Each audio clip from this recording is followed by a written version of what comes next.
Part 5. Arrival home. The familiar curve of the driveway came into view as you turned the wheel, and an involuntary smile tugged at your lips. The old oak tree still stood proudly by the front gate, its leaves swaying gently in the evening breeze. The golden light spilling from the windows of your childhood home felt like an embrace, warm and unwavering. You had been gone for so long, and yet nothing had changed. The house stood as a quiet witness to your absence, patiently waiting for your return. You parked the car and took a deep breath before stepping out. The faint smell of freshly baked bread wafted from the kitchen window, and you could already hear muffled voices and laughter inside. "YN." Your father's booming voice echoed through the stillness of the evening as he stepped onto the porch. His towering frame cast a long shadow across the wooden floorboards, but his smile was soft and warm. Within seconds, his strong arms wrapped around you in a bear hug, lifting you slightly off the ground. "Hi, Dad," you said, laughing as he set you down. "You've been gone too long, kiddo," he said, holding you at arm's length to get a better look at you. "You've lost weight. Have you been eating properly?" You rolled your eyes fondly. "Yes, Dad. I'm fine." "Fine doesn't mean healthy," he said gruffly, but the twinkle in his eyes betrayed his relief at seeing you. Before you could respond, a sarcastic voice cut through the warm moment. "Look who decided to grace us with her presence." You turned to see RM leaning casually against the doorframe, arms crossed over his chest, a smirk tugging at his lips. His sharp eyes studied you with that familiar mixture of brotherly affection and playful judgment. "I missed you too, RM Appa," you said dryly, walking up the porch steps. "Liar," he teased, ruffling your hair as you passed him. The cozy scent of home wrapped around you as you stepped into the house. It felt like being tucked under a warm blanket on a cold night. You paused briefly in the doorway to take it all in: the worn leather couch in the living room, the faint hum of music playing from the kitchen radio, the soft glow of fairy lights along the mantel. "Youngie's in the kitchen," RM said, nudging your shoulder. "Go say hi before he disappears into his cave." You chuckled and made your way through the hallway. The kitchen was as familiar as ever: wooden cabinets, vintage floral wallpaper, and a round dining table that had seen countless family meals and late-night conversations. Youngie sat at the far end of the table, a steaming mug of coffee cradled between his hands. His dark hair was slightly tousled, and his eyes were sharp but soft around the edges when he looked up and saw you. "Hey, little sis," he said, his voice calm and even. "Hey, Youngie Appa." You approached him, and he stood to give you a brief but firm hug. Youngie was never one for grand gestures, but his presence always felt like a steady anchor. "It's good to have you home," he said simply before gesturing to the kettle. "Coffee?" "Yes, please," you said, sitting across from him at the table. As he poured the coffee, you allowed yourself to relax for the first time in weeks. The faint clinking of the spoon against the ceramic mug, the smell of freshly brewed coffee, and the weight of Youngie's quiet presence felt like a balm on your restless mind. "Work keeping you busy?" he asked casually, handing you the mug. "Very," you admitted, wrapping your hands around the warm ceramic. "Busy is one thing, YN," he said, his eyes meeting yours. "But you look tired." You hesitated, the concern in his gaze making your stomach twist slightly. "It's been a rough few weeks." He didn't press further, and you were grateful for that. Youngie had always been perceptive, but he also knew when to give you space. By the time you made your way back to the living room, your father had set up a platter of snacks, and RM was sprawled across the couch, phone in hand. The warm glow of the fireplace flickered in the background, casting soft shadows across the room. "All right, now that we're all here," your father said, clapping his hands together. "Tell us everything, Y/N. How's work? Life? Are you eating properly?" You laughed lightly as you settled into the armchair. "Work is busy. Life is hectic. And yes, Dad, I'm eating fine." "You're not convincing anyone," RM said, raising an eyebrow. You rolled your eyes, but couldn't suppress a small smile. These moments, these little interruptions, these small exchanges, they felt like home. So, no boyfriend? RM teased, his smirk widening. Your heart did an uncomfortable flip at the word boyfriend. Tay's intense gaze flashed through your mind, those dark eyes, the way his voice dropped an octave when he teased you, the way he seemed to see right through you. No, you said quickly, looking down at your lap. Yoongi glanced at you briefly, but he said nothing. RM, however, seemed satisfied with your answer and turned his attention back to his phone. Good, your father said gruffly. You don't need distractions right now. Focus on your career, YN. You're doing great. You smiled, but the weight of the secret you carried felt heavier in that moment. Later that evening, after dinner had been cleared away and your father had retired to his study, you found yourself sitting on the back porch with a blanket wrapped around your shoulders. The stars twinkled faintly in the night sky, and the chirping of crickets filled the silence. Your phone buzzed on the table beside you. Tay, how's the family reunion, little kitty? Your breath hitched slightly at the sight of his name on the screen. For a moment, you considered ignoring it. But your fingers moved before your mind could stop them. It's good. Why are you texting me? Don't you have better things to do? His response came almost immediately. Tay, nothing better than annoying you. A small smile crept onto your lips, despite yourself. Mission accomplished. Leave me alone. Tay, can't do that. Who's going to make sure you're not skipping meals? You hesitated, your heart giving an uncomfortable squeeze. My family, obviously. Tay, good. Tell them I said thank you for taking care of you. You stared at his message for a long moment, your fingers hovering over the keyboard. His words, though simple, carried a weight that made your chest feel tight. Tay, by the way, don't smile too much when you read this. People might think you're texting someone special. Your cheeks flushed, and you quickly locked your phone, glancing around as if someone might have seen your reaction. The quiet night stretched around you, but your mind wasn't calm. Tay's presence lingered like a shadow, even here, in the safest corner of your world. What was he doing to you? You eventually went back inside, the warmth of the house enveloping you once again. But even as you settled into bed later that night, the weight of Tay's texts and the growing conflict within you made sleep difficult to find. The soft glow of morning sunlight filtered through the curtains, painting streaks of gold across your bedroom walls. You stirred under the warmth of your childhood blanket, blinking sleepily as the familiar sounds of birds chirping outside reached your ears. It was strange how quickly your body adjusted to the rhythm of home, to the creaks of the old wooden floorboards and the faint hum of the kitchen radio downstairs. For a brief moment, everything felt simple, peaceful. But then your phone buzzed on the nightstand, shattering the illusion. Tay, good morning, little kitty. Did you sleep well? You groaned softly, burying your face into your pillow. How did he always manage to make your heart race with just a few words? Your fingers hovered over the keyboard before you typed a short reply. Good morning. Yes, I did. Stop texting me so early. Tay, can't help it. Wanted to be the first one you thought about today.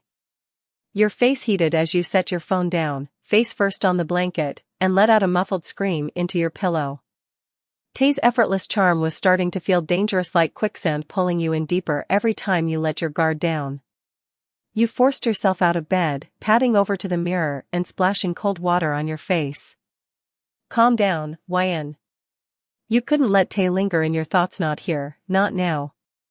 After throwing on a comfortable hoodie and leggings, you made your way downstairs.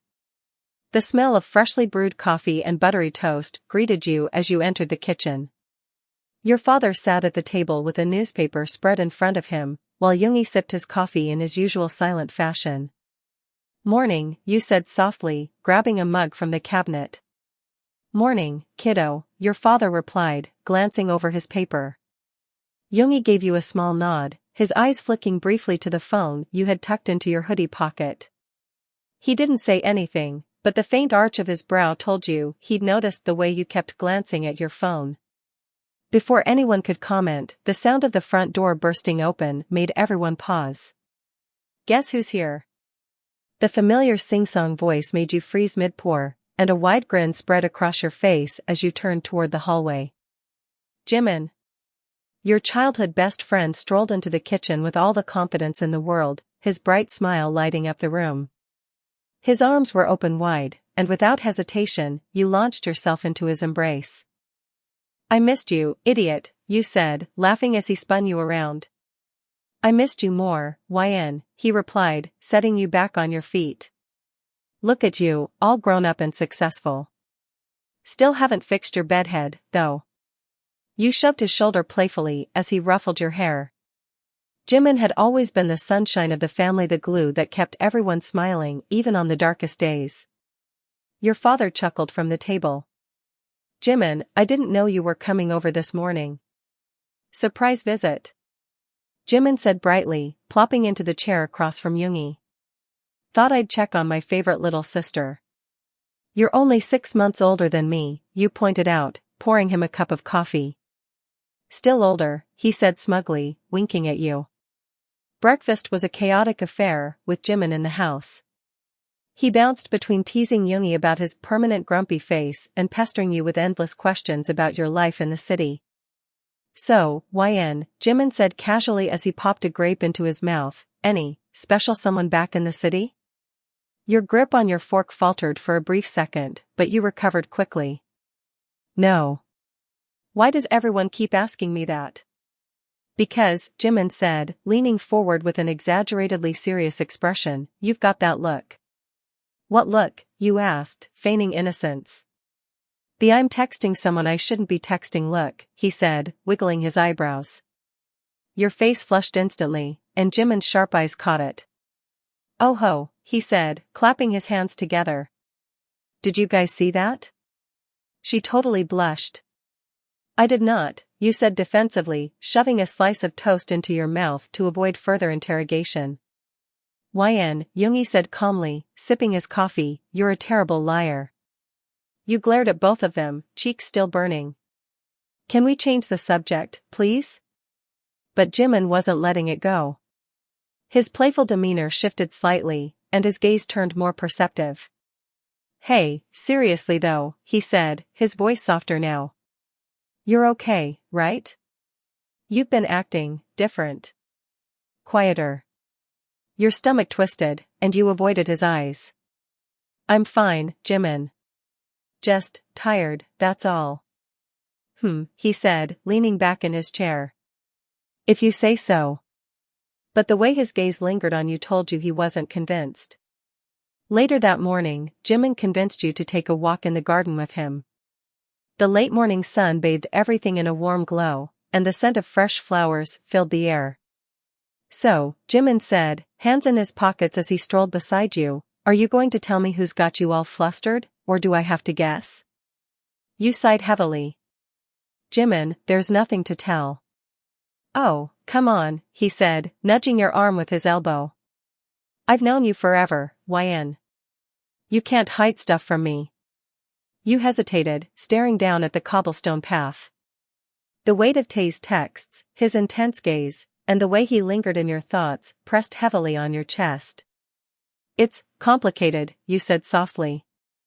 Jimin stopped walking, turning to face you. Complicated how? YN, are you in trouble? No, you said quickly, shaking your head. No, it's nothing like that. It's hard to explain, Jimin. And I'm not ready to talk about it yet. His expression softened, and he reached out to squeeze your shoulder gently. Okay, he said quietly. I'll back off for now. But you know I'm here, right? Always. You nodded, your throat tight with gratitude. I know. Thanks, Jimin. After your walk, you retreated to your room under the pretense of needing some time alone. But the truth was, you needed to breathe to think. Your phone buzzed again. Tae, did you eat breakfast? You smiled faintly, fingers moving across the screen. Yes, Dad. Tae. Stop checking on me every 5 minutes. Tae, can't help it, little kitty. I worry about you. Your chest tightened at his words. The way he said things so casually, yet with so much weight, made it impossible to ignore the pull he had on you. But Jimin's words echoed in your head. Are you in trouble? Were you? You sighed, leaning back against your pillows. The lines between safety and danger, affection and caution, were starting to blur. And somewhere deep inside, you knew you were walking on thin ice. The morning sun painted the sky in hues of soft orange and pale blue as you stood by your bedroom window, gazing out at the garden below. The familiar scent of fresh flowers and damp earth clung to the air, wrapping around you like a comforting blanket. You hadn't slept much the night before. The thought of leaving home again gnawed at you, leaving an ache deep in your chest. Your phone buzzed softly on your nightstand, breaking the fragile stillness of the moment. Tay, leaving already, little kitty? You hesitated before typing back. Yeah. Heading back to the city soon. Tay, drive safe. Text me when you're on the road. A small smile tugged at your lips, but it faded just as quickly. His words always felt like they carried more weight than they should, and the sincerity behind them made your chest tighten. When you entered the kitchen, the smell of your father's cooking filled the air. He was by the stove, flipping pancakes with a focused expression, while Yoongi sipped his coffee by the window. Jimin lounged at the table, a mischievous smile already playing on his lips when he spotted you. There she is, Jimin said, spreading his arms dramatically. The city girl graces us with her presence one last time. Good morning to you too, drama king, you said, rolling your eyes but smiling as you poured yourself a cup of coffee. Your father turned and gave you a warm smile. Morning, sweetheart. Thought I'd make something special for your last breakfast at home. The table was filled with pancakes, scrambled eggs, fresh fruit, and a pot of steaming coffee. The four of you sat together, the easy banter flowing as if you'd never left home in the first place. So, when are you heading out? Yoongi asked quietly, his gaze flicking to you over his mug. You swallowed a bite of pancake, glancing down at your plate. After breakfast, I think. I want to beat the traffic. Jimin let out an exaggerated sigh. Already? Come on, Wyan. Stay for one more day. Or a week. Or forever. You laughed softly, but the bittersweet ache in your chest grew heavier. I wish I could, you said honestly. But, duty calls. Your father's gaze lingered on you for a moment before he nodded. Just promise me you'll take care of yourself out there, okay? And don't overwork yourself. I promise, Dad. Yoongi's voice cut through the warm silence. And if anything happens, you know you can call us. Anytime. You met his steady gaze and nodded. I know.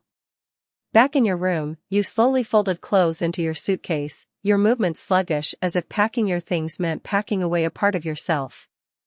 Your phone buzzed again. Tay, on the road yet? You typed back quickly. Not yet. Packing. Tay, don't forget your charger. And snacks. And water. You chuckled softly. Are you my mom now? Tay, no, just someone who worries about you. You stared at his message for a moment longer than necessary, before setting your phone aside and zipping up your suitcase. Jimin found you on the rooftop a little while later. It had always been your secret escape as kids, a place where you'd sit and talk about everything and nothing under the wide-open sky. Figured I'd find you up here, he said, hands tucked into his pockets. You offered him a faint smile. Needed a moment. Jimin walked over and sat beside you, his shoulder bumping lightly against yours. He started, his voice soft, you don't have to carry everything on your own, Wyan. You didn't respond, your eyes fixed on the horizon. You've always been like this, he continued. Carrying the weight of the world on your shoulders, pretending like you're fine when you're not. I am fine, Jimin, you said softly. He sighed. You're not. I see it in your eyes. You're distracted. Like part of you is somewhere else. You swallowed hard, your throat suddenly tight. Who is he? Jimin asked bluntly. Your head snapped toward him, eyes wide. What? The guy you keep texting. The one who makes you smile like that, and then look all serious 2 seconds later. You opened your mouth to respond, but no words came out. YN, he said gently, I'm not here to judge you. I'm just worried. Whoever he is, just be careful, okay? You nodded, your gaze dropping to your lap. I will. The two of you sat there in silence for a while longer, the weight of unspoken words hanging heavy in the air. When it was finally time to leave, your family gathered by the front door. Your suitcase sat by your side, and your car keys felt cold in your hand. Your father pulled you into a long, tight hug. Drive safe, sweetheart. And don't forget to call when you get back. I will, Dad, you said, your voice muffled against his chest. Yoongi was next. His hug was firm but brief, his quiet words carrying more weight than he probably intended. Take care of yourself, YN. Always, you said softly. And then RM. His hug was soft and warm. Take care. I will, Appa, you said. And then there was Jimin. He held you a little longer than necessary, his voice low in your ear. Don't let him hurt you, YN. You froze for a split second before pulling back and offering him a wavering smile. I'll be fine, Jimin. He didn't look convinced, but he let you go. As you climbed into your car and pulled out of the driveway, you glanced in the rearview mirror one last time. Your family stood together on the porch, waving as you disappeared down the road. The drive back to the city was long and quiet. Your thoughts drifted between the warmth of home and the pull of someone, waiting for you back in the city. Your phone buzzed from the passenger seat. Tae, are you on the road? Yeah. Just left. Tae, good. Text me when you get there. You sighed, gripping the steering wheel a little tighter. The further you drove, the more the world around you changed. The familiar safety of home gave way to the fast-paced chaos of the city, a place where danger lurked in the shadows and where Tae stood at the center of it all. But despite everything, despite the warnings and the uncertainty, you couldn't deny the way your heart fluttered at the thought of seeing him again. And that terrified you more than anything else. The city skyline came into view, a sprawling expanse of steel and glass piercing the pale afternoon sky. Traffic buzzed around you, the honking horns and distant hum of engines a stark contrast to the gentle quiet of your family home. Your phone vibrated on the passenger seat. Another text from Tae. Tae, back in the city yet, little kitty? You sighed, a faint smile tugging at your lips despite the exhaustion weighing you down. You, just arrived. Heading straight to the office. Tae, straight to work, huh? Such a diligent little kitten. You rolled your eyes at his teasing tone, but your heart skipped a beat at the familiar warmth in his words. Shaking off the fluttery feeling in your chest, you refocused on the road. The office awaited, and you knew stepping back into its sterile, high-pressure environment would be a sharp adjustment after the emotional warmth of home. The moment you stepped out of the elevator onto your office floor, the familiar hum of ringing phones, tapping keyboards, and hushed conversations surrounded you. The air felt cooler here, the sharp scent of coffee and printer ink hanging heavy. You adjusted your bag on your shoulder and made your way to your desk, only to spot Emma already seated nearby. She was scrolling through her phone, her sharp eyes flickering toward you the moment you set down your bag. Oh look, the country girl returns, Emma said, her voice dripping with mock sweetness. You ignored her, powering on your computer and pulling out a stack of unfinished files. What, no dramatic story about your family reunion? She continued, leaning against her desk and smirking. Did you milk cows and make butter? Or did you braid flowers in your hair and dance in the fields? You clenched your jaw, trying to focus on your screen. Honestly, YN, I don't know why they even keep you around here, Emma sneered, her voice lowering slightly. You're always running off, getting special treatment. If you weren't the boss's little pet, you'd have been fired ages ago. Your fingers froze on the keyboard. You turned to face her, your voice calm but firm. Is there a reason you're so invested in my life, Emma? Or are you just bored with your own? Emma's smirk faltered for a brief second, but before she could retort, a familiar voice cut through the tension. YN. You turned to see Gene leaning casually against a nearby cubicle, his arms crossed over his chest and an easy smile on his face. Boss wants to see you, Gene said softly, his eyes flickering toward Emma for a brief second before returning to you. Your stomach flipped, but you forced a neutral expression. Right now? Gene nodded. Right now. As you stood and grabbed your notebook, Emma's eyes widened slightly. Her lips parted as if she wanted to say something, but all that came out was a faint, disbelieving laugh. Wait, him? She said, her voice trembling slightly with incredulity.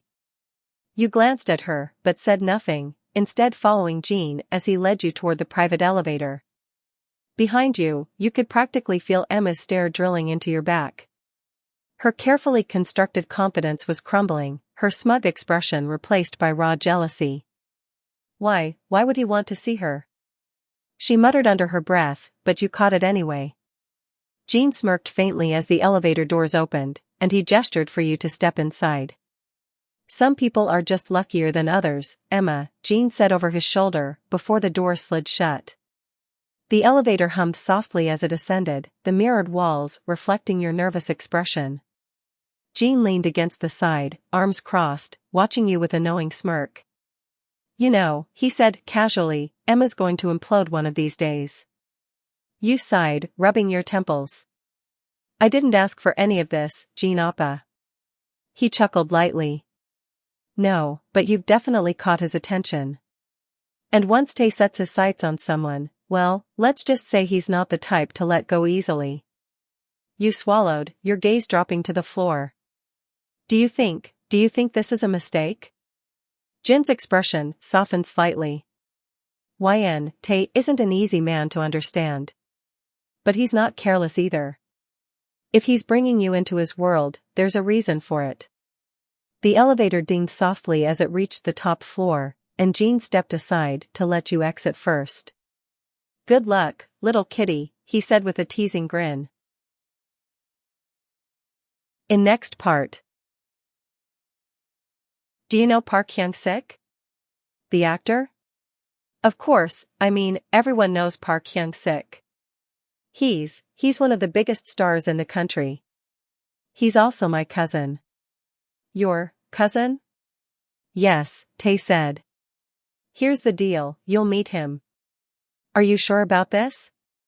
Yup. Hey. Dear viewers.